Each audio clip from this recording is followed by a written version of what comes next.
We live in a very soft area. We strive and deviate towards the path of least resistance. Hunting, we don't really need to hunt. When you extrapolate out the why, it makes perfect sense. Even if somebody hasn't hunted, they should at least go and experience it. People would be surprised how when they come back, that has fulfilled or scratched some itch that they didn't even know they had. We have to go and create these artificial challenges or difficulties in our life. People need to realize it's not the act of going in and doing the workout in the cold, it's what you take from that workout. If you don't reflect on that and gain from that, you're just torturing yourself.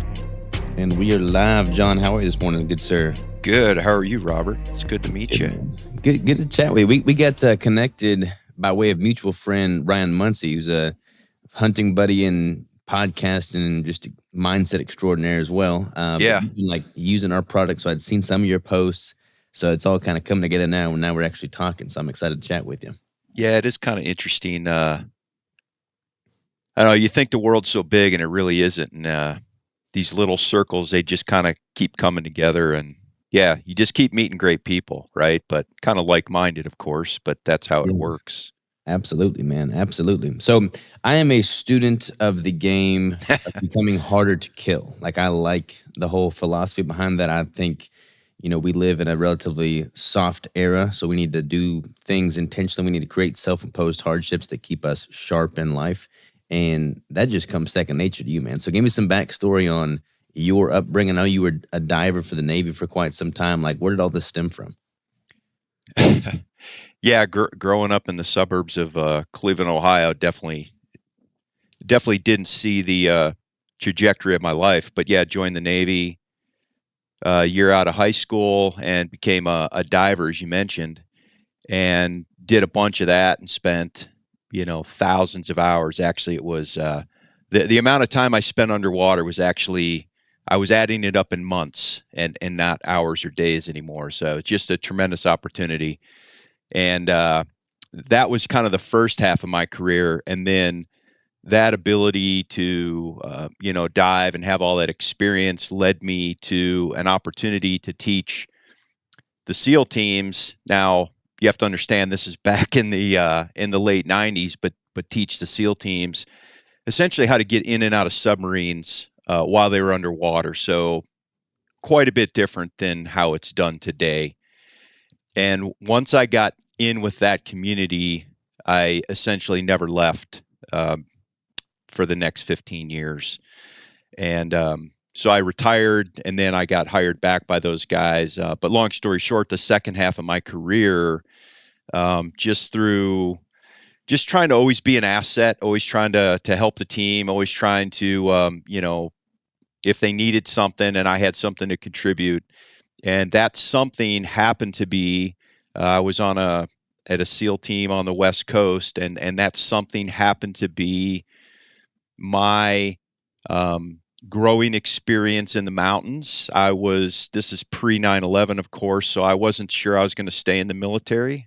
My wife was adamant that I do, but I was like pursuing maybe going to become a mountain guide, ski guide, kind of doing that thing. And so I was going to the Sierras every weekend. And long story short, after 9/11, I got a call within weeks from a Master Chief up in Alaska, and he said, "Hey, man, you've been one of the people handpicked in the SEAL teams, even though I wasn't a SEAL, to come up to Alaska and start this training cadre." And that led to us teaching winter warfare, cold weather survival. We built the first technical clothing system for special operations, and that really was the trajectory for the second half, not only of my career but my life. I did that, like I said, total service with the Navy was 26 years, and then I've been with Sitka gear in the hunting industry now, kind of taking those lessons and what I've learned. The military has cool terms, so everything we did was called survival systems. So I tend to say what I do in the hunting industry with Sitka is continuing that work with survival systems.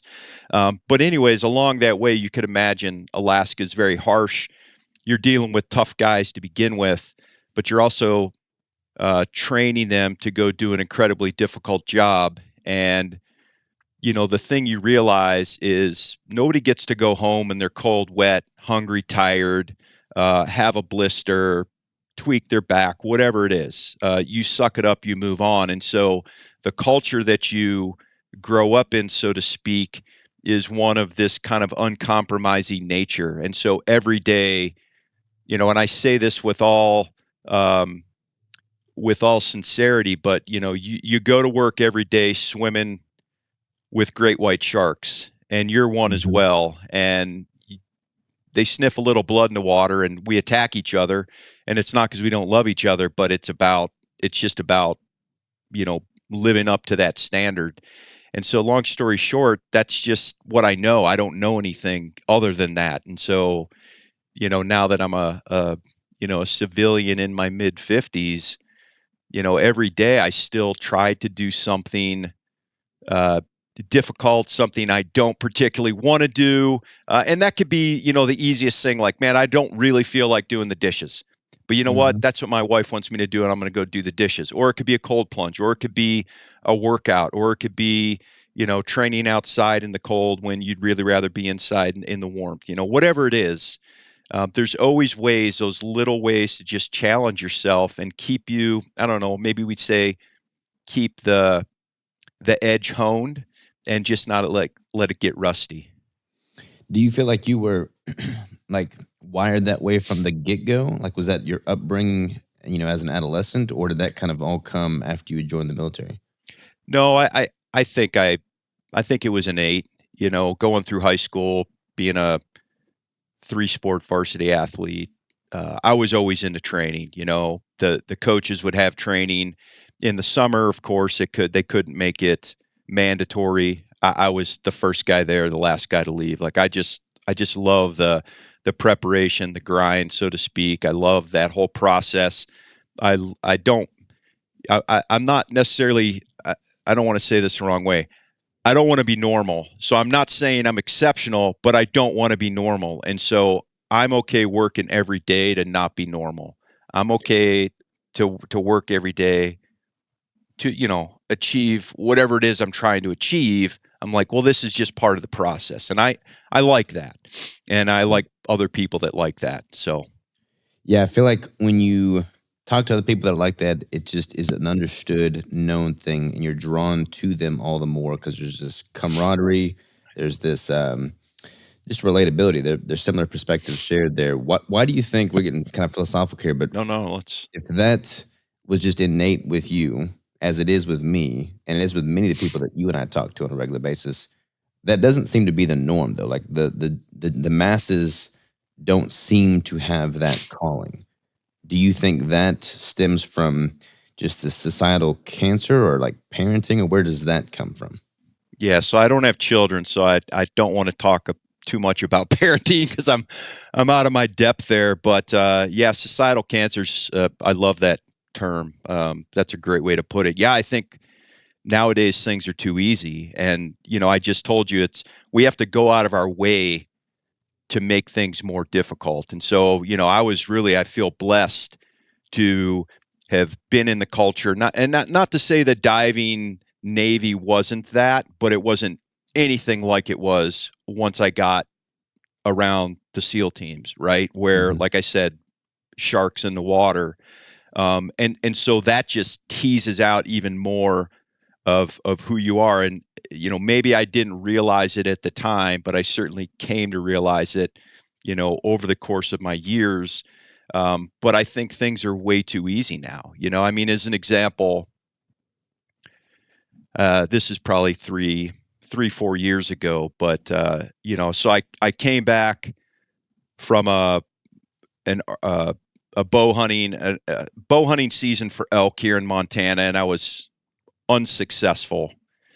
Um, and luckily, that's kind of rare for me. So I was like, okay, how am I going to take this? Am I going to bitch and moan and pout about this? Uh, am I just going to do nothing and say it was just a one off and it'll be better next year? And so, I put this training plan together, the shooting aspect and all that. But I said, there's got to be another component. And so I've traveled a lot overseas, and I do cold plunges similar to, I'm sure, what you do, or cold showers. And I said, going to take I am not going to give myself the luxury of a warm shower. What ended up being 9.5 months, for 9.5 months, until I kill my next archery bull. Now, I was certainly hoping it was going to be 9.5 months away, but hell, it could have been, 1 year and 9 months away. Mm-hmm. But you sit there and like, oh, I'm so tough. But then I reflect back on my time overseas, and I'm like, man, I've seen little kids like 3, 4 years old, and they don't even know what warm water is. Like, there's people live their whole life that never get to take a warm shower, that have to go, bathe in a river with crocodiles, or, even just take a bucket shower in their apartment with, cold water. I'm like, deal with it, man. Like, this is nothing. But it Mm-hmm. was just enough every day to sit there and go, I don't want to do this, but I'm going to do it. I'm not going to negotiate with myself. It's just what I'm going to do. And so I just, maybe these are just mind games we play, but to me, it adds a little spice to life. And, played ahead, I was successful that next year. And so I'll occasionally go back and play with that on it. Nobody likes being cold and wet, and I'm kind of famous for getting cold and wet, but nobody likes to do that. So that's just one easy way, like even in your bathroom, just on a daily basis, or semi-regular basis, to kind of torment yourself a little bit. But it builds the mind, it builds that resilience, it builds that mindset that these things are just, they're just obstacles we need to overcome, and they're not that big a deal. Yeah, and it gives you like a tangible consequence. Like a lot of people try and do hard things, and they'll maybe have a good winning streak with it, but then they'll falter. Oftentimes because there's no tangible consequence. Where like when you say, "Hey, I'm not going to allow myself a warm shower until I'm a successful bull elk on the ground with a bow," like it's very tangible. There's no way around that. It makes it real. And I think we need that with everything. I mean, we have to create the self-imposed hardship, but we also have to have consequences when we deviate from it. And I think it's a two-sided coin for sure. And you're right. I think we live in a very soft era, and that's the reason there's this societal cancer, because like we are just ingrained through evolutionary mechanisms or whatever the case may be to strive and deviate towards the path of least resistance. But that obviously can lead to a very slippery downward slope. I like, from a civilian standpoint, obviously the military going into that can create that hardship in service, which is awesome. And from a civilian standpoint, like I think, bodybuilding is a self-imposed hardship for me, but hunting is as well, because with hunting, like we don't really need to hunt in this day and age. Like we can't do it from out of a sheer need standpoint. But when you extrapolate out the why behind hunting, I mean, it makes perfect sense. We've been doing this as a species since the dawn of humanity. It keeps us sharp. It is a hardship. We're cold, we're wet, we're tired, we're sleep deprived, we're in the elements, we're in the environment. We've got all of the luxuries of the world stripped from us. And it brings out the acuity of our senses. And I feel like we as a species, especially men, need that. We need to be fighting a battle of some kind, and that could be a very tangible battle to fight. No, I couldn't agree more. It's I call it caveman DNA, Mm-hmm. and some of us, I think, can tap into that caveman DNA a little easier. Um, but even if in regards to hunting, even if somebody hasn't hunted, I think that they should at least go and experience it. Now, they don't ever have to do it again, but I think that more people would be surprised how, when they come back, maybe not in the moment, but reflect afterwards, that that has fulfilled or scratched some itch that they didn't even know they had. And Mm-hmm. going back to this life is easy concept, it's like we have to go and we have to create these artificial challenges or difficulties in our life, because everything is so easy nowadays. And um, I truly feel sorry. Like I said, if this is the perspective of a guy in his 50s, but I truly feel sorry for younger men who have never had those challenges, never had those hardships, and will never probably impose them upon themselves. And I'm like, I couldn't even imagine living like Hmm. what do you have to look forward to? Where is there any kind of you know challenge to look forward to? And I mean that in a positive sense. Like I am looking forward to challenging myself today, in the gym. If it's cold, oftentimes I'll keep the heat off, knowing it's going to be cold in there, knowing that when I pick up the kettlebells, it's going to sting my hands, knowing that my nose is going to run, knowing that I'm probably not going to PR, but that's not the intent. The intent is to go and challenge myself. And my wife loves to say that I like to suffer, and maybe that's true, and I guess it is. But it's like, but it's not the it's. I think people need to realize it's not the act of going in and doing the workout in the cold. It's what you take from that workout. So just as your body recovers post workout, your mind, your soul recovers post workout, so to speak. And if you don't reflect on that and gain from that, then yeah, you're just torturing yourself. And I think that's the difference. I'm Hmm. not doing it simply to just be cold.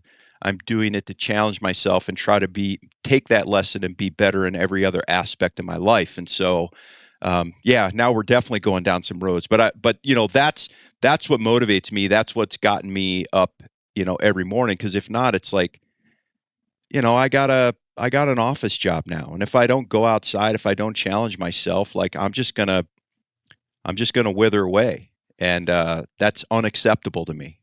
Yeah, I feel like unless one is a self-absorbed asshole, the pinnacle of fulfillment in life comes from leaving the world a better place than you found it. Being of service to others, your community, your spouse, your family, your friends, God, whatever the case may be, but leaving the world a better place than you found it. And if you're trying to do that optimally, you have to be self-sufficient to some degree. Like you don't want to be a leech on society. You want to be capable. You want to be able to provide. And when you distill that down to its simplest essence, like the more capable you are by way of physical capacity, mental resilience, mental fortitude, like all of that benefits the overarching goal. And I feel like that, tangibly manifests itself in doing hard things day to day and creating that hardship, because that's just how you grow. That's how you make progress. That's how you get better instead of regressing. There is no maintenance in life. Maintenance is a myth. You're either getting better or you're getting worse. And unless you're actively trying to get better, by definition, you're getting worse. I love that. I love that. Yeah, I've always wanted to be self-reliant. I've always wanted to be the person that other people could count on or rely on. I hate asking for help, and although we all need help from other people, I'd rather that be the exception and not the norm. And I Mhm. think that unfortunately, the at least within the United States, like again, I don't have kids, so I'm not going to disparage parents, although it probably does certainly start there. But like these people I see nowadays, I mean, they can't even change a tire on their car, let alone if they had to walk 3 miles down the freeway to get, a thing of gas to fill their car up because it ran out. Um, to me, that's just like crazy. Um, so, like I said, that's all I've known, and I do miss that culture at times. I stay in touch with guys, but now I feel it's almost been I use different words, mission, crusade, depending on who I'm talking to kind of carry that mindset forward. So, the brand I work for now, it's an incredibly young company. What company is it? Sitka Gear Yeah, out of I got some sick Bozeman, stuff. Montana, right? So build hunting clothing. But it's a very young company, and so myself and another guy were like within 4 months of each other, being the two oldest guys in our mid 50s in the building. Most people are late 20s, early 30s. They're getting married, having their first child, buying their first house. Maybe they're on their second professional job, and I walk in there and almost feel like a little bit like a father figure, but almost this person that like I want to set the standard. I Hmm. want to be the example. And I don't go out of my way to do that, but you know, I'm 56 years old and I'm putting in miles every day. I'm training. I'm going backcountry hunting. Like nobody has any excuse not to. Like don't come to the office and say that you couldn't go or you didn't go and then give an excuse. Like unacceptable. And of course, I have to kind of moderate my communication in an office environment. But people know who I am. Yeah. And so it's just, but I love that we can bring a team of people together again, and then you create that culture all over again with your lessons, and then that just perpetuates it, and then who knows where it goes from there. So, That's it, that's man. Yeah, yeah, leading by example, like yeah, you don't have to like your actions speak louder than the words. So if you're providing that example through leadership and just how you're acting day in, day out, I mean, the team's taking note of that for sure. Like it's not going unnoticed. yeah. Well, Um, you're doing it at Keto Brick, right? Not just with your business and the people that work there, your employees, but the community you created with your newsletter, your thoughts, your quotes, like all that just permeates everyone who sees that, and then maybe that's liked, and so that I don't know, that's a mission in life. That's something where you can. It's bigger than yourself, and I think that's what I learned in the military is to mhm. do something bigger than yourself. Truly is the most rewarding thing I think a human can do. And when you're selfish, it just doesn't seem as interesting or as impactful. Yeah, completely agree. Well, I want to get into some weeds on actual tactical survival stuff, like how to optimize that Yeah, forefront. yeah, You're in Montana now, you said? yeah. Okay. I just flew into Cleveland this past weekend. I was Get out of goose here. hunting. Yeah, I was goose hunting in Pennsylvania in Linesville. So I Okay. flew into Cleveland and then just hopped over the border and was goose hunting in Pennsylvania. No luck. They like totally did not. We were not in the flyway that they were. But it was cool. I hadn't really done much goose hunting before, so that was interesting. It was pretty freaking frigid, man. There was like 4 feet of snow on the ground. We were in a Oh blizzard. wow. But you were in Texas hunting during the same time frame. Just a little earlier, yeah, prior to that. So, little bit different kind of hunting, but hunting for whitetail deer, Nice. archery hunting for whitetail deer, and yeah. Were you So, successful? yeah, I was. Very good. So, I like I said, I grew up in Ohio, so I've got this, I don't know, this bug, so to speak, to hunt whitetail. I don't want to do it.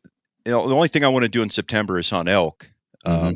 Living in the Rocky Mountains, I had that opportunity, but after that, all I want to do is hunt whitetail. And so, I go hunt Montana river bottoms here for whitetail in Montana. And that's really more of the traditional tree stand kind of deal. And then I try to hunt at least one or two other states for whitetail a year. So Texas, that's more of a ground blind, high desert, can be extremely cold still, just not the same conditions you're battling when, you're sitting in a tree stand, say, for 12 Hmm. hours waiting, hoping for a deer to walk by. Um, I respect the so, tree stand hunting. We do a lot of that in Arkansas where I'm at, and okay. it's a totally respectable way to hunt because I mean it requires a ton of mental resilience as well. Sitting still, stone cold still in a stand for 12 hours, but man, I definitely prefer spot and stock out west. It's a lot more. It's more of a athletic endeavor in that regard.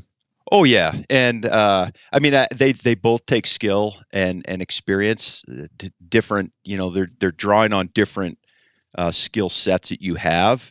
But like I said, when it comes to mule deer and elk for sure, yeah, being on the ground, moving, covering terrain, reading sign, stalking in, getting quiet, not letting them know you're there, playing their body language, all that is, that, and that just takes time. And, I've done it for a while. I get better every single day that I go out, even when I get my butt kicked. Whereas I had to learn with the tree stand thing, where you're setting up in an ambush as opposed to where you're, actively pursuing the animal. It You have to build confidence in yourself, in your decision making, to say, Hmm. I'm going to commit myself to this, tree for X number of hours or X number of days, you know, because I'm as convinced as I can be that, the deer or a deer, a mature deer is going to walk by.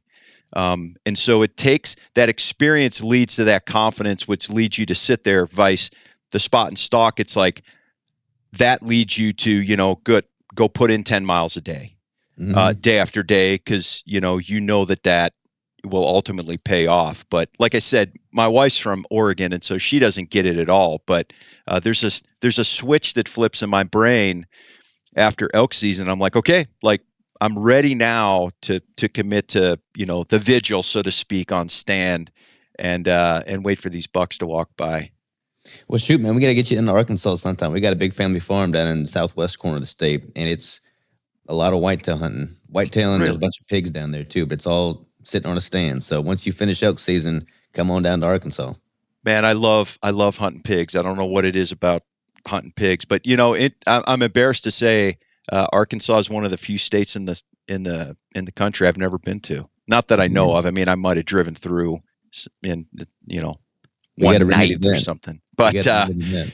yeah, but yeah, but the way I look at, we'll call it survival systems or clothing, or in this case keeping the hunter outdoors.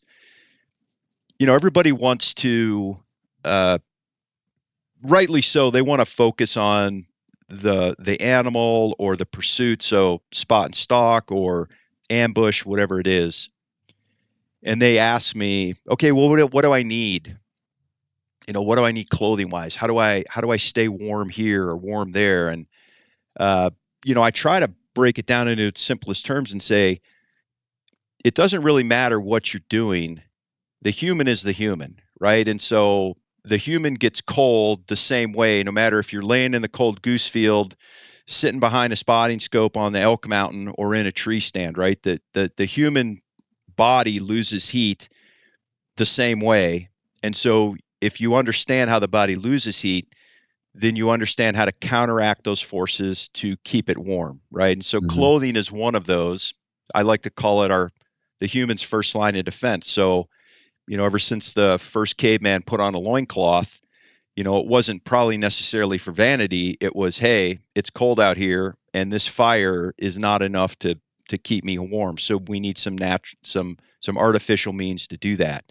And so if we can stop our body from losing heat, just radiating away from our skin. So you and I are talking on the phone, and we're both wearing different things, right? Because we're trying to regulate our body heat because of the environment we're in. So that's one way with clothing, but then wind is a way. So you always want to block the wind. I say wind is a thief, so it'll quickly strip body heat away, especially if you're wet at all. Hmm. And then the other one that a lot of people, so in the case of the goose field, don't necessarily think of, but when I talk about it in different terms, maybe you will. But if you go lay on that cold ground, if that's the way you were hunting. But if you don't go lay in the cold ground or in a layout blind with no insulation between you and the ground, like you're going to give up your body heat to the cold ground through conductive cooling. And so you'd never think about going and laying in a tent on a without a ground pad. Now the ground pad certainly provides comfort, but at a certain point, the ground pad also provides a lot of warmth. And Hmm. so you're insulating yourself from the ground because our bodies want to be at 98.6. The ground is almost never at that temperature, right? So it's always going to give up our body heat to the ground. So, anyways, it's like if I'm in the goose field, I'm going to insulate myself from the ground, say with the ground pad. If I'm behind the glass looking for elk, I'm going to sit on a pad. If I'm in the tree stand, I'm going to sit or stand on a pad to insulate myself from the metal of the tree stand or the aluminum. So if you understand these things, then it all of a sudden I see the switch flip in people's mind, and they start to understand that, all right, it's not as maybe complicated or detailed as I think. And oh, the same principles I apply to my elk hunting I can apply to my goose hunting, which at first doesn't make sense. But then when you think about it of survivability of the human outdoors, then maybe it does. Because like I said, it doesn't matter what we're doing. We could be climbing a mountain. We could be rucking. We could be, doing whatever outdoors, and our body's still going to react the same way. It doesn't care what we're doing. Hmm. Um, we do, but it doesn't. And so that's how we modify with clothing to kind of get that. We want to dump heat. We want to retain heat. If I'm hiking, I want to give up that heat so I don't over sweat. I don't dehydrate myself. I don't burn unnecessary calories. When I'm in the goose blind, I want to trap all that heat. I want to be incredibly stingy with it. I want to continue to feed my engine. I like to say, your body is a metabolic engine. And so just like your truck, you need to continue to provide fuel to that engine to continue to keep the RPMs up, i.e., your metabolism, to continue to create heat. Because no matter what, and I know I'm rambling, so just stop me, but no matter what clothing system you may have, you could put on a spacesuit from NASA. Eventually your body heat is going to dissipate through that clothing. And so if you're not uh, continuing to add heat, so to speak, to the fire, like we start a fire in the cabin, the fire roars, so that's right after we eat. But we go to bed. If we don't tend that fire, we wake up at 2 a.m. to take a piss, and the fire's down and the cabin's getting cold. We throw some logs back on the fire, cranks the heat again, we can go back to sleep. It's the same thing with our body. And so, I see people, and whitetail hunting specifically, because you may be out there for, let's just say dawn to dusk, and people are a little bit hesitant to eat. So I'm like, how are you staying warm? You can't just rely on mental toughness and clothing. You have to fuel that engine. And so that's where, the metabolic thing comes in. So anyways, there's a lot to it, and that's where you start adding to it. But I'm like, but it doesn't matter what you're doing. You just fuel your engine. And Mm-hmm. oh, by the way, don't eat unless you have something to drink, because the two of them kind of go hand in hand. And then everything will be better than what you currently know. And then people kind of take those experiences, those learnings, and then they try to figure it out for themselves. Okay, I can eat this much. I like this. I don't like that. I just want to eat candy bars. Okay, that's fine. I don't agree with that, but that's cool. Or I'm going to eat a ham sandwich. It's like, okay, at least you're doing something to improve that metabolic function. So it's like you got your basic, food, water, and shelter, priorities for sure, and then that just is adaptable based off the environmental factors that you find yourself in. So when it comes to, I guess, regardless, it makes sense. I mean, unless you're like hunting out of a truck or you've got access to a vehicle or something, storage and weight ratio of everything that you're packing in the field is of a paramount importance. Like you want to be able to manage and maneuver everything. When you're packing your bag, again, it's going to be dictated off of where you're going. But like, are you trying to fall within a certain weight limit? Like everything has to be used. It can't just be packing things unnecessarily. It's got to fall within a certain ratio, so to speak. Yeah, and I think that just comes with experience. Uh, there was I'm gonna I'm trying gonna try not to go down a rabbit hole, but there was a book written post World War II, call it 1947 or 8, and it was two books in one, and it's more than a pamphlet, but it was called The Soldier's Load and the Mobility of a Nation. And so what they did post World War II is they looked back from that war in the Pacific and Europe all the way back to the Roman legions, and they said, what is the most weight that the human really hasn't changed, right?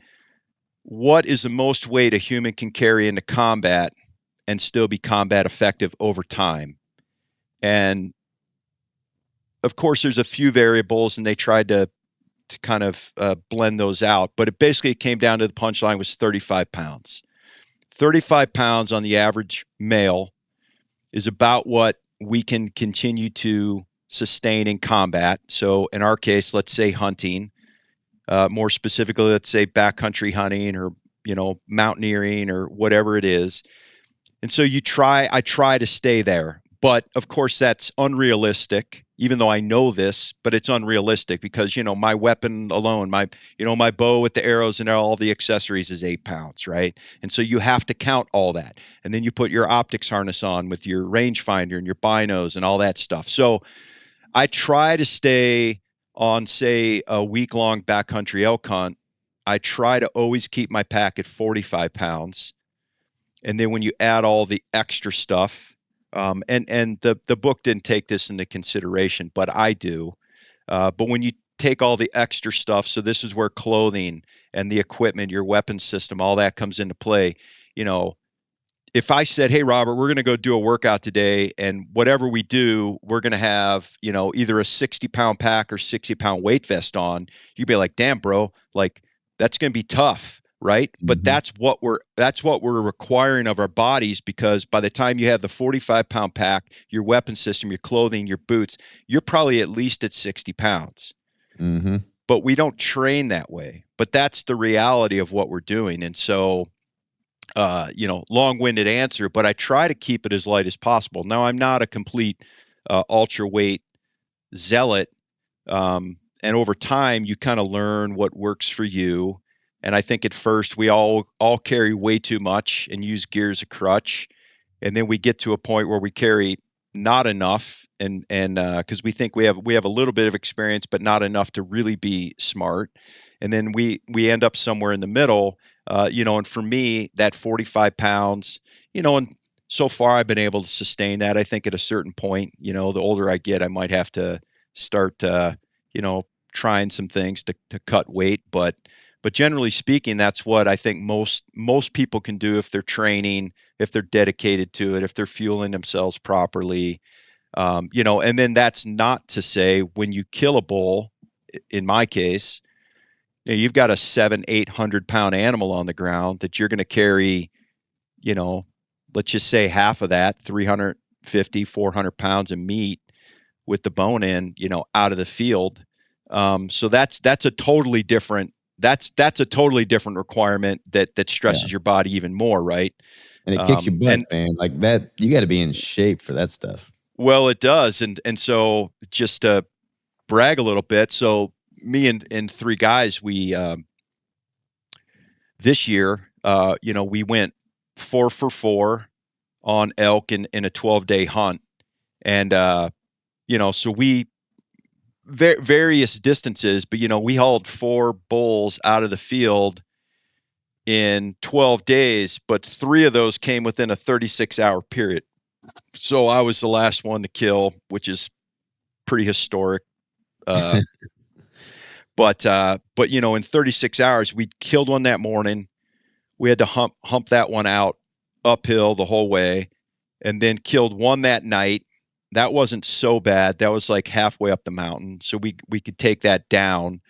And then that next evening, we killed another one, and again, that was top of the mountain, but we could kind of, that was a little more downhill, which sometimes I'd rather grind uphill than try to take all that awkward weight down. But nonetheless, Mhm. and in the dark and over brush and all these kinds of things. So I felt good about that. I mean, the team performed well, and we were able to keep hunting. And like I said, I killed mine. So that was like day 5, 6. I think I killed mine on the morning of day 11. So, we were still out there grinding. Anyways, so there's a lot Good. to it, but it's not just 45 pounds. It's 45 pounds, say over 10 or 11 days, and then being ready and able to carry, multiple loads, of course, for people that aren't aware. You're not going to carry, you know, 400 pounds out at once, but you may be carrying easily 100 pounds at a time Mm-hmm. and having to shuttle loads. So it's quite taxing on the body. And with you, I'm assuming like obviously you don't plan on something going awry when you're out there hunting elk, but it's always better to be prepared than not. So like you're packing stuff. If the shit were to hit the fan and you were to be stranded out there, somebody were to get injured, you could sustain yourself and others for as much time as needed. So when you take that into consideration in your pack, like what is in your 45-pound pack? Yeah, so this is where experience comes from, and this is where I was really able to, fall back and leverage those experiences from the military, the things I taught. Now, of course, I was hunting. I was hunting while I was in the military, and when I was stationed in Alaska, of course, we were hunting. But I was taking those lessons from work and applying them in the field. And to go back to that mission set of the soldier, you don't get to come out of the field if you're cold, wet, tired, hungry, right? Unless it's something really probably life threatening. It's mission accomplishment, over you for sure, over your needs and your wants and desires. Uh, so you teach them that, hey, you're not going to be able to choose how many bullets and grenades and extra radio batteries and weapons. You're not going to get to choose that. That's going to be dictated to you. You are going to carry this on this operation. And I told you, the human can only carry so much. And we definitely pushed it, right, at times. And we certainly got better over the 20 years of the war of dialing that back, partly with development of lighter gear and partly just from experience.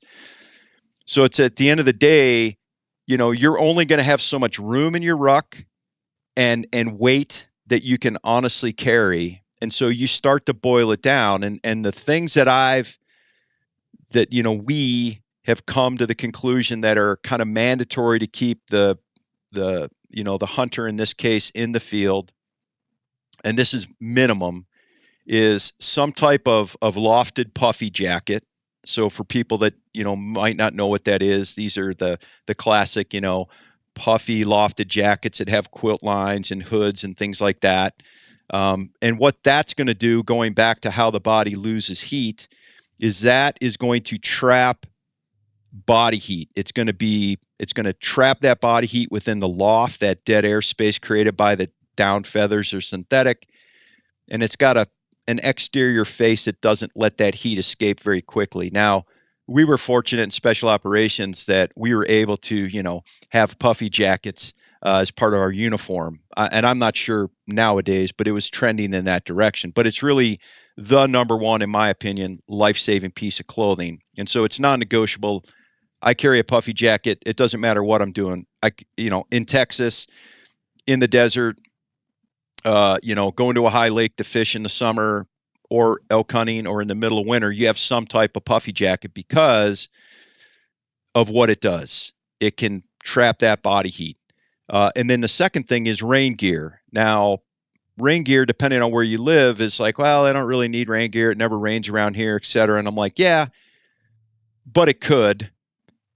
But the thing with rain gear is, if I have rain gear and a puffy jacket and I have to, lay up under a bush because I broke my leg, I twisted my ankle, I dislocated my shoulder and I hit my inReach, and I tell my buddies, hey man, I'm so-and-so, here's my grid coordinates, like, come get me. And they're like, yeah, we'll be there tomorrow because we can't get to you tonight or can't get you today. I can put on that puffy jacket. I can put the rain gear over top. I've trapped my body heat and I've stopped it from getting whisked away by wind because of the rain gear. So it's not even raining, right? Mm-hmm. And then with some knowledge I've acquired, I know that I can't lay directly down on the ground. So I'm going to either lay on my pack, or if I have a ground pad, or I'm going to cut a bunch of pine boughs or moss and lay on that to help insulate myself from the ground. So puffy jacket, rain gear to me are non-negotiable. And then the kind of the third piece of kit is what I call the possibles pouch. Now, some may call the possibles pouch a survival kit, but to me, a possibles pouch, and that's a term from the mountain men, but a possibles pouch is basically a toolbox, so to speak, that everybody carries, and it's personalized to you. And it's this little kit that you work from. So a survival kit is kind of this thing you build for the 1 in a million life-threatening situation you hope to never encounter, right? And so often, if we think about it like that, and it's okay to, but if you think about it like that, it almost in some regard diminishes the value because we're packing our pack, we're running out of space, the pack's getting heavier than 45 pounds. I'm like, you know what? I've never used a survival kit in the 20 years I've been going out elk hunting. I'm just going to leave it at home this one time. And this one time is the one time something happens, right? Mm-hmm. But if you think about it as a possibles pouch, which is to take care of your needs and the potential once in a million, life-threatening injury. So everything from blisters to fire making, either in camp or with a survival shelter to warm you overnight, or to manage that arterial bleed, or maybe you stabbed yourself in the leg when you were, skinning out your animal, quartering it up, whatever it is, like you've got that. And so, and everybody will be a little different, but with a 2 pound ish possibles pouch, in a little fanny pack, it always goes with me. So if I drop my pack, the fanny pack goes with me. If I go on a stalk and leave my pack, it goes with me. If I leave camp with all the water bottles to go get water and it's half a mile away, I take it with me. Because if something goes wrong, I go on that mule deer stalk and I don't make it back to camp. In the dark, I don't make it back to camp because it's dark, or I kill that animal right at dark, or I drop my pack, but I can't find my pack in the dark, stumbling around. I've got something on me to sustain myself overnight.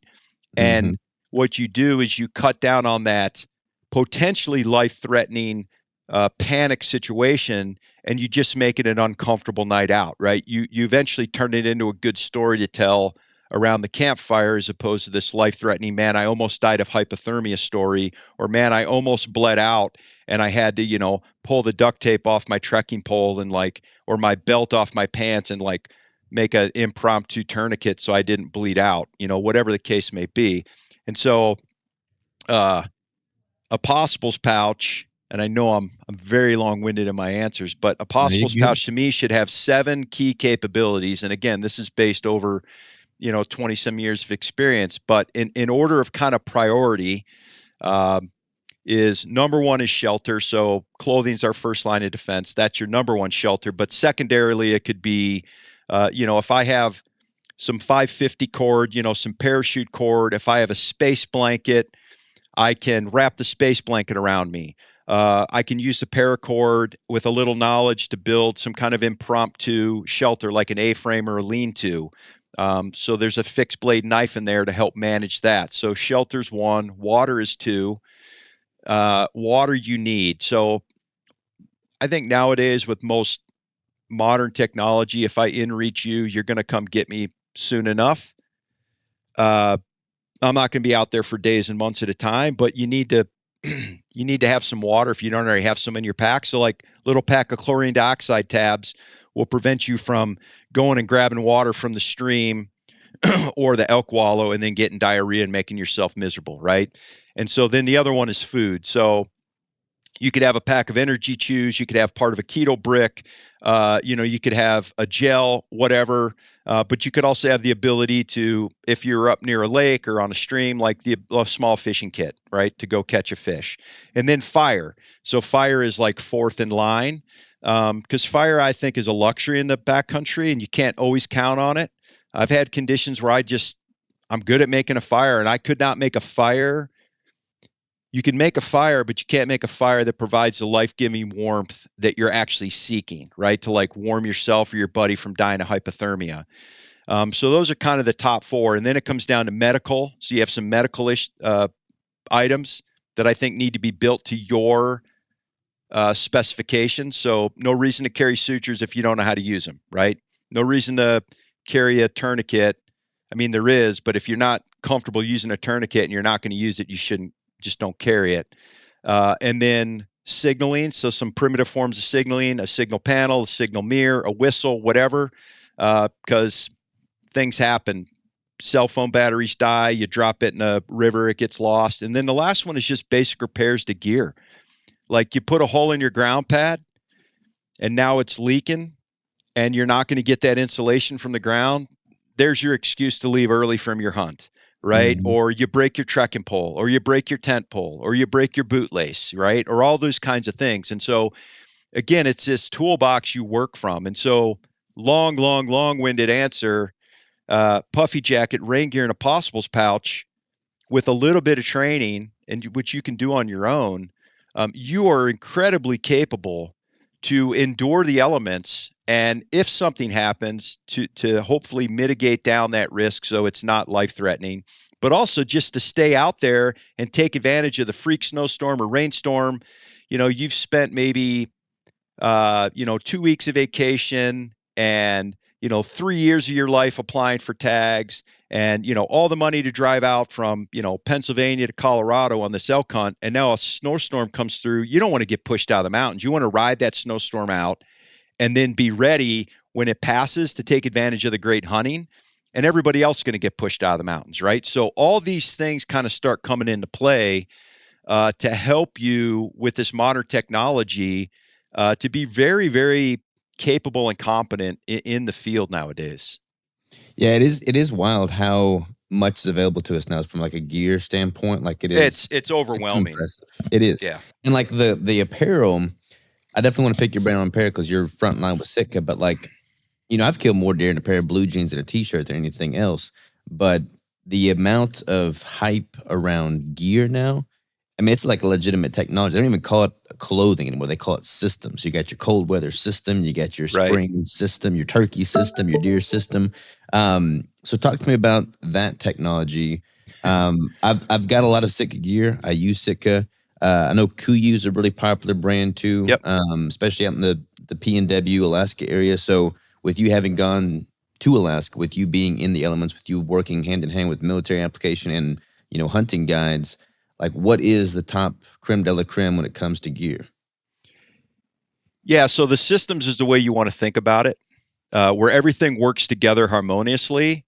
And really what you're trying to do is trap your body heat, like we talked about. You're also trying to manage moisture. And that managing moisture is from either the outside in, from rain and snow, or from the inside out with your sweat. And so you want to Mm-hmm. manage that moisture, especially in a cold environment. If you stay dry, especially the layer directly next to your skin, you're not going to feel chilled. You're not going to feel clammy. You're going to be comfortable. You're going to be able to focus. You're going to be able to, make right decisions, shoot accurately, all that. So, yeah, the system is the way to think about it.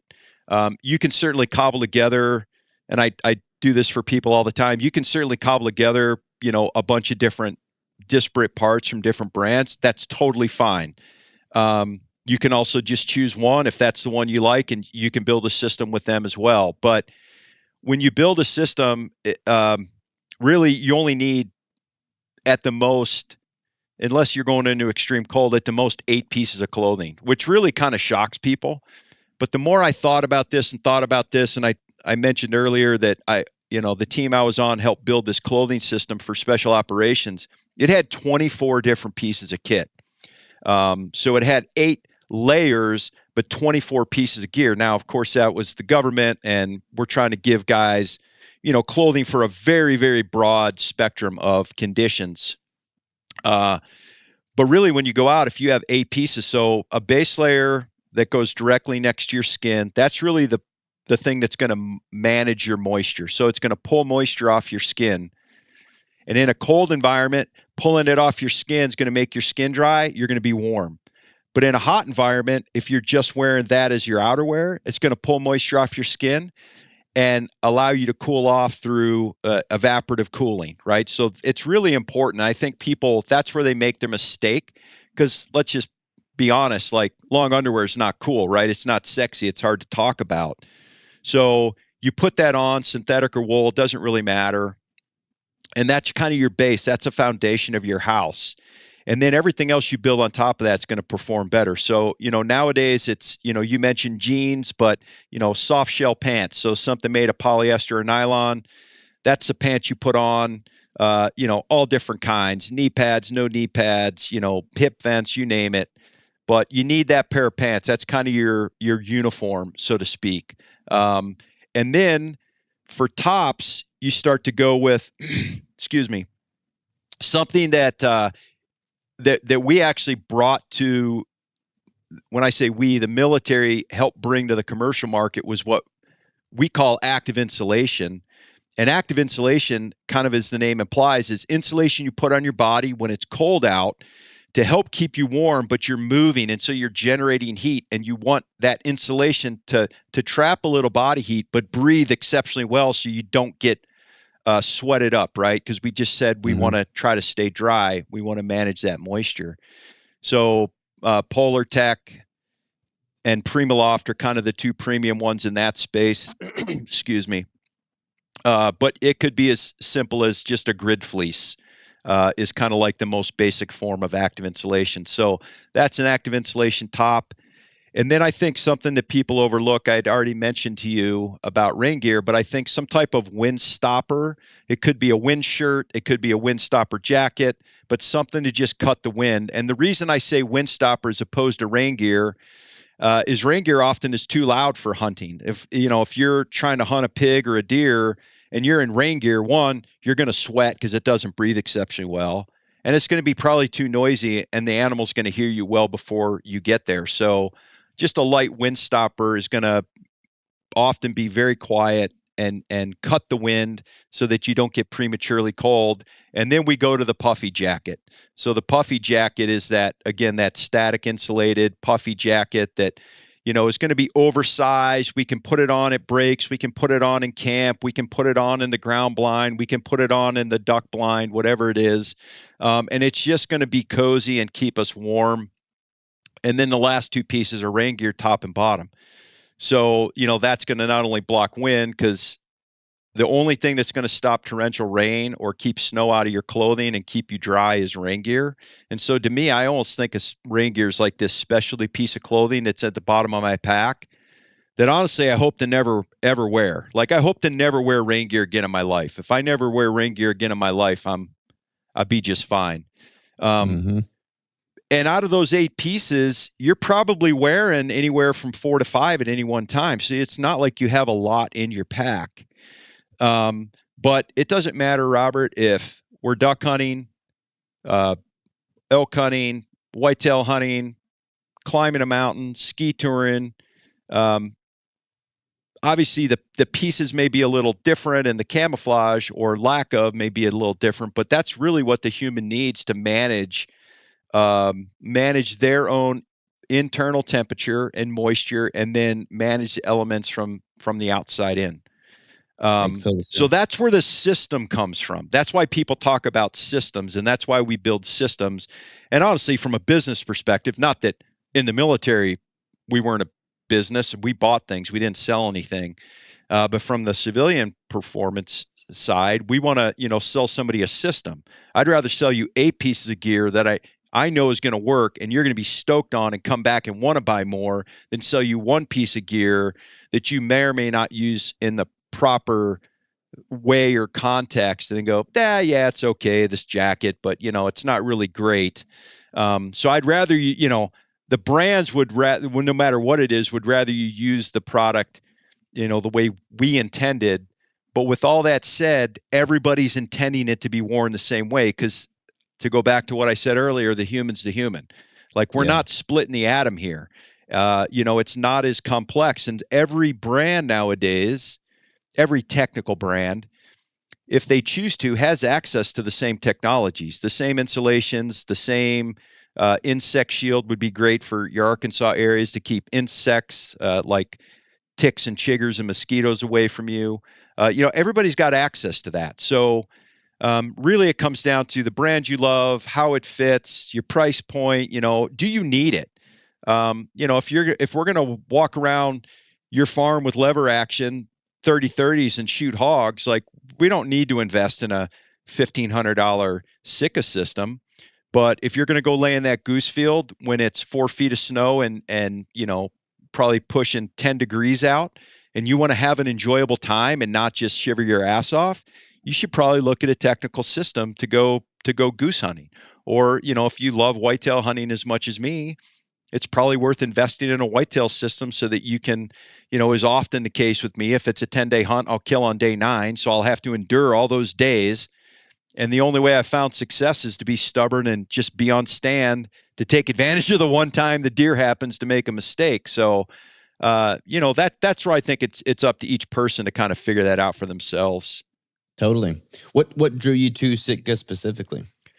Well, it was interesting. It was the only brand I really so when I retired from the military, we were coming out of, the 08 financial crisis and all that. So I was like, I really want to inoculate myself, if I could, from a downturn in the economy, which, inevitably happens.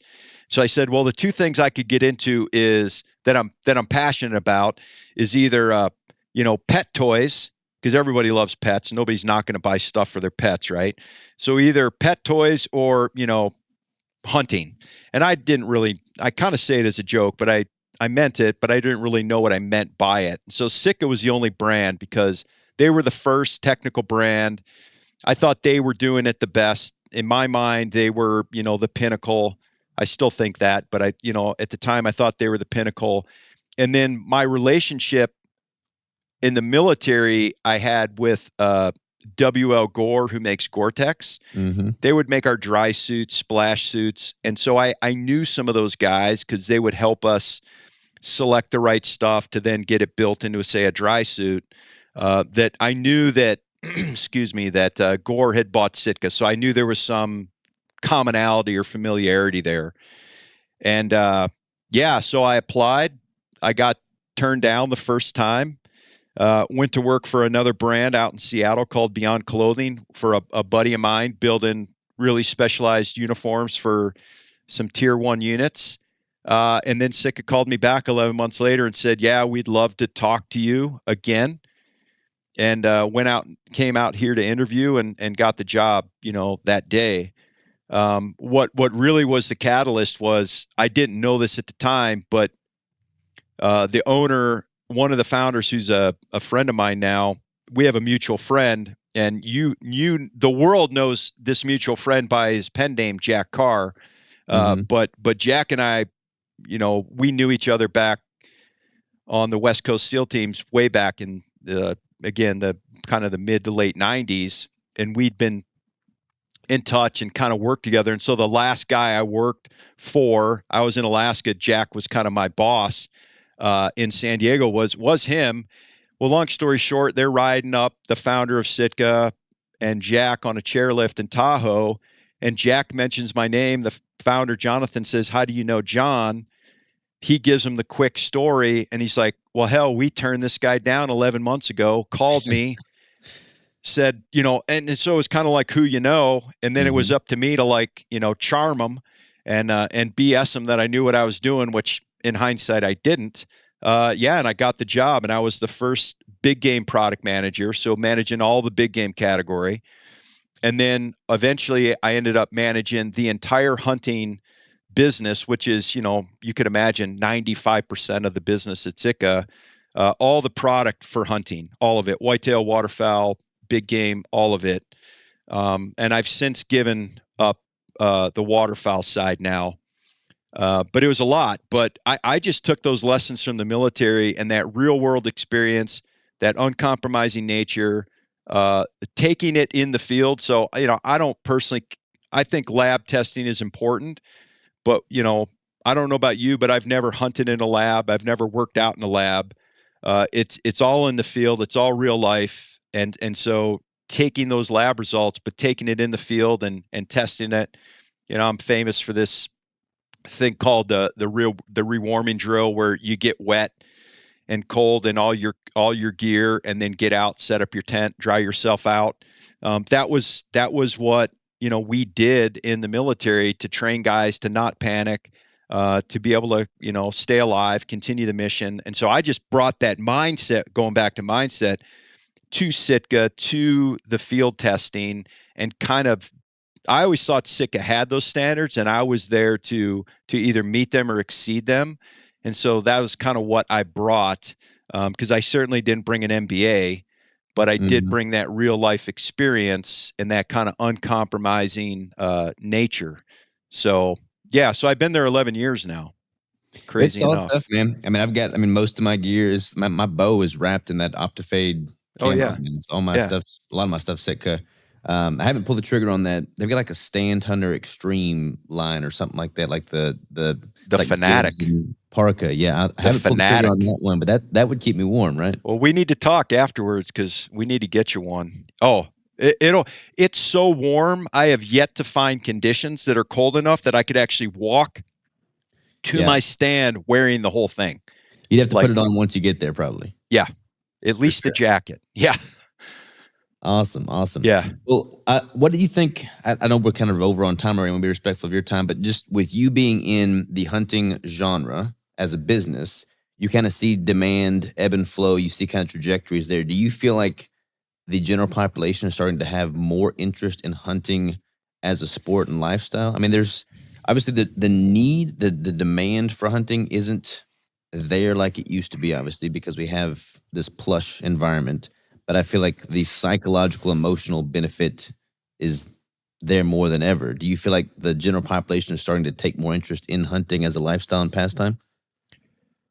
It's a great question, and even working within the industry, it's hard to get the hard data to truly make, like, I mean, we can make informed decisions, but I don't know if anybody has all the data to make the exact right decision. Certainly, so when COVID happened, let's just say 2020, the spike in interest in hunting and fishing and anything outdoors was unlike anything the industry had ever seen. And so, if you had product to sell, you probably sold through it very quickly, but you sold it, and that continued for several years, at least three. Right, for most people, it lasted at least three. I would say for us, it lasted, 4, maybe going on 5.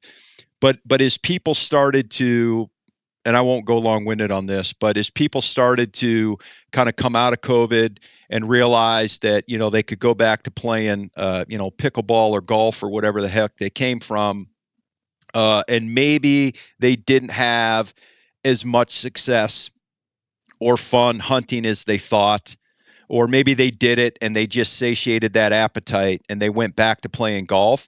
It seems like we've started to see numbers come back, not lower than they were in 2020, but probably back to those historical norms. Mm-hmm. So I think there was a spike. Now, I think there's a lot of good that came from that. One, I think people, if they wanted to go hunt, we talked about, they got to go do that. They got to experience that. They got to have that kind of, mark on their belt.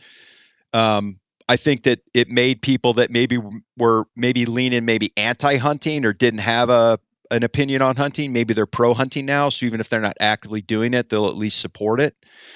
But I think we're probably just, it seems like in 2025, now in 26, it seems like we're back at those historical norms of 2020. So we probably, gained some people and lost some people, but net, I think overall we're probably where we've always been. Mm-hmm. I work with the Rocky Mountain Elk Foundation. I build these online courses for a business they have called Outdoor Class. And they'll tell you that by their data, over the last 10 years, just across the board, looking at license sales, so that's something that's tangible, that elk hunting numbers, which I don't believe it, but they tell me, they swear it's true, and they show the graphs, that the number of elk hunters has really not changed in the last 10 years. Seems a bit, right? And maybe there's some, statistical average in there, but that's what they say. Now, I can tell you, upland bird hunting, at least in Montana, like it, there's so many upland bird hunting licenses sold now in the state of Montana that they had to start regulating it. Really? Waterfowl hunting is I think doing well, but to your point, the problem with waterfowl hunting and all hunting is the actual natural resource. So if waterfowl numbers are down, and again, you're new to hunting and you're going out, trip after trip and not killing a goose, and your family starts asking you, "Hey, Robert, like you're not bringing anything home," or "Hey, John, you're not putting the meat in the freezer. Like what's going on?" Because of chronic wasting disease for whitetail or whatever. Like that's an issue. But we are seeing numbers in certain parts of like Western bow hunting. So elk and mule deer, it seems like, even talking to the bow companies, like those numbers are up right now. Waterfowl numbers are up. Turkey's always been a really good performer. Whitetail deer, most prolific animal in North America to hunt. As far as big game, the most number of hunting participants. So there's probably fluctuations there. But upland bird's a big one. Waterfowl's a huge business. You mentioned QU. First Light's another one. They jumped into waterfowl. We jumped in back in 2018, I think. Mm-hmm. 17 actually. heck, maybe even earlier than that. But they've jumped in. There's other brands, so and those are fun pursuits. You can do those with family and friends. The barrier of entry is not nearly as much as having to plan to haul a 800-pound elk out of the mountains. Um, but I think overall it's about the same. That's what when you're sitting at the bar with your buddy who works for another brand and you're talking like anecdotally, that's kind of what I think we're all feeling right now. Is it's kind of back to just where it was in 2020. Gotcha. Well, I'm glad at least it's not declining massively. And some people will tell you it is, but some people will tell you the biggest growing part of hunting is women, right? Women hunters. But I don't know. Like I said, it's really hard to get the real data, and I don't think anybody truly knows. But I would say we're not in a bad way. I think we're Good. doing well. We're holding our own. And like I said, all those people that maybe jumped in during COVID and decided not to stay, they've at least had a taste of it, and I think they would at least support. Because you said we don't need to hunt, right? But I think they would support our right to continue to hunt, and it does bring a lot of money to our economy. Yeah, and I mean that a lot of that money goes towards the preservation of that natural habitat and the game and fish commissions that monitor it all. So it's all for a good cause. I mean, Yep. when I look at the best memories I have with my dad, it was all hunting, So like I'm excited to pay it forward with my kids when they get old enough to be able to take them out there. Like that's something I'm genuinely looking forward to. Yeah, out of all the places I've hunted, not everywhere in the world, but a lot of continents across the world, across the globe. Yeah, my fondest hunting memories are in small woodlots in Ohio as a kid, like growing up, because just everything was new and fresh, and you were innocent, and everything just looked bigger and wilder than it was. And those are lifelong memories that you create. And I think we need to talk as hunters. I think we need to talk about that heritage and tradition more, because that is such a big part of it. It's not just going out and killing this animal. It's this entire culture that comes with it. Those memories you create, that heritage, that culture. That's just such a huge part of it. Like you said, you guys have that family farm, right? I'm sure you got stories galore of you and past generations, and then, like you said, paying it forward to your kids now. That's a really special thing that I don't think that I think we don't talk about enough as hunters, but I think that people that aren't hunters, I don't think that they understand or appreciate that those roots run deep for sure. Yeah, and I think when kind of really go full circle to what we talked about in the beginning, like if you're eating meat for sure, which is more bioavailable, hunting and just being an active part in that full circle of life makes you appreciate that animal all the more. And it's a total respect thing, but it makes you, you don't waste anything. Like when I hump an 800-pound elk out of the mountains, the last thing I'm doing is throwing away any morsel of that. Like it all gets consumed, and I hate waste as well. So it just makes that more relevant for people. And I feel like most people eat meat, and if you eat meat, you owe it to yourself and that animal to understand and appreciate that full circle of life. And from a health perspective, you can't get any better protein, right? It's a sustainable organic protein. It's what Mother Nature God intended us to eat. And the interesting thing is, and I think that was one of the draws during COVID, is not just people looking for something to do outdoors where they didn't have to wear a mask and could be around other people, because we didn't really experience that here in Montana. But people are like, hey, I'm starting to wonder where my food source comes from. I'm starting to wonder, if I can't go to the grocery store, how am I going to feed my family? And so they somehow connected the dots, right? That this thing is how humans have evolved and gotten to where we are. And all of a sudden, here in Bozeman, certainly in Alaska, I saw it. It was just part of the culture, which I was blown away with at the time. But the person that has the garden, the organic garden, and the chickens, and they're getting the eggs from the chicken, not killing the chicken necessarily, but they understood that organic, sustainable food source. Then COVID happened. They started to piece together, okay, here's the protein aspect, and I need to pick up the rifle or the shotgun or the bow and go harvest that.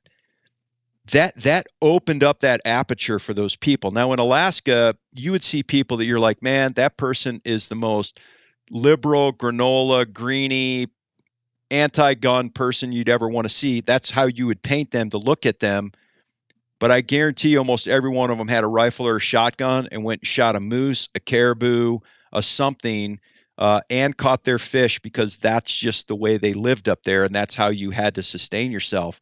And so I Mm-hmm. think that's kind of percolated down here, where people see that and they're like, yeah, that organic carrot that I grabbed out of my garden and the egg I grabbed out of the backyard is now paired with that piece of elk that I went and harvested, and I can't literally feed my family any better than that.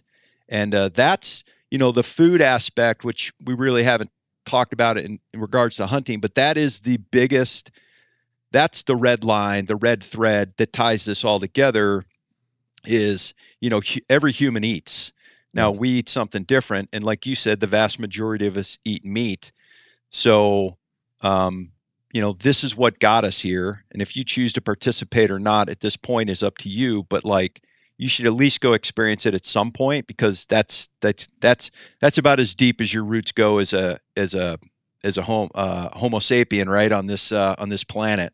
Yeah, 100%. That's why I don't hesitate talking about hunting on my podcast. I mean, most people follow me for like ketogenic nutrition, bodybuilding, specific stuff. But I'm just like, look, this is all totally symbiotic in nature. If you're eating meat because you believe it to be the supreme source of nutrition, which it is, that's pretty much not detestable, or not confrontational, unless you're a vegan. But it's like, Yeah. if you eat that way, then it makes sense that you would want to understand how that whole process works, take ownership in where that food comes from, be as self-sufficient as possible, not rely on governmental entities and the man to provide for you. It's like, man, hunting, building your body, being as healthy as you can, being the best provider, and operating at your highest capacity, like it all flows beautifully together.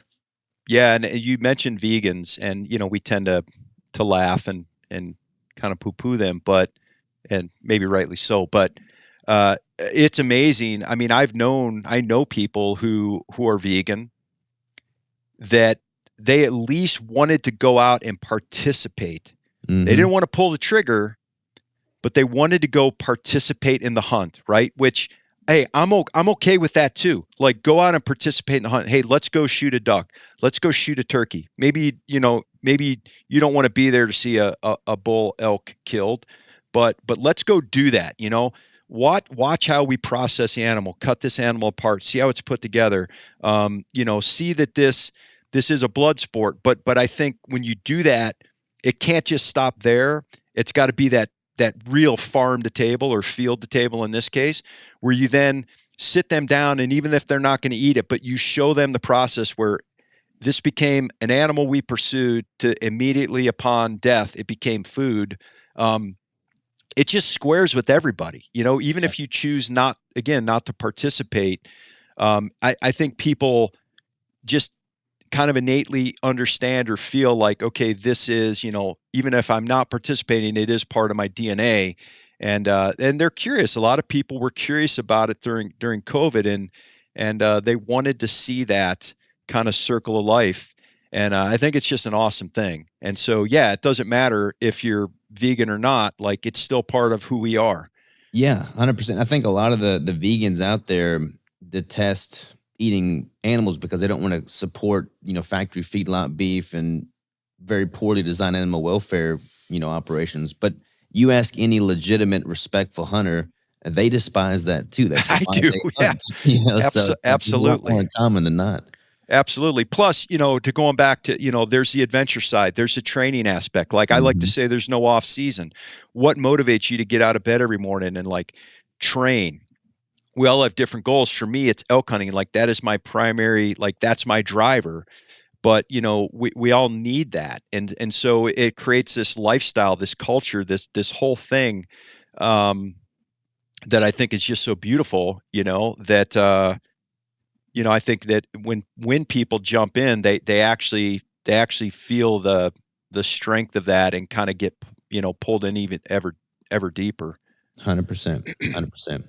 Well, John, I truly think we could probably talk for another 2 hours, Oh trading hunt yeah, stories. Let's do this next conversation around a campfire and a steak or a backstrap or something on the grill, though. How about that? I would love that. That'd Let's be do that for awesome. sure. Yeah. Well, definitely let's keep the conversation going. If there's everything I could do for you, you just let me know. I am happy to keep you stocked up on bricks for the backcountry. But yeah, man, just let's keep in touch.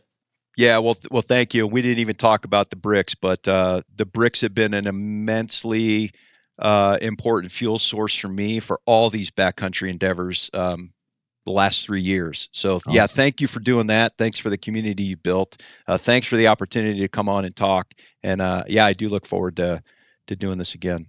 Well, you are definitely welcome to come down to Arkansas, man. That's where my family farm is, and you got an open invitation, so we can certainly do that. Where do people go to find out more about you, dive deeper into your world? Yeah, so on Instagram, it's at J Barklow, and that's not, you're not going to see my cat or see me celebrate my wife's birthday. It's all about outdoor education. Every week, it's a different video or post about that, just to try to make people's lives better and easier outdoors.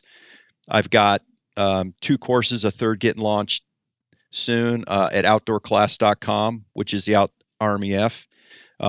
And then I've got a website, knowledgefromstorms.com. So, yeah, a couple places like that. If you're interested in outdoor education, survival, I use hunting and climbing as a venue, as a tool. But again, the knowledge can be applied to anything that anybody does outside to just stay out there safe and successful. Awesome. Well, those skills are skills that we would all benefit from knowing and abiding and living by. And I don't want those skills to be a lost art. So I appreciate you paving the way forward and keeping that on the forefront. Yeah, thanks, Robert. Appreciate you, John. Always a pleasure, man.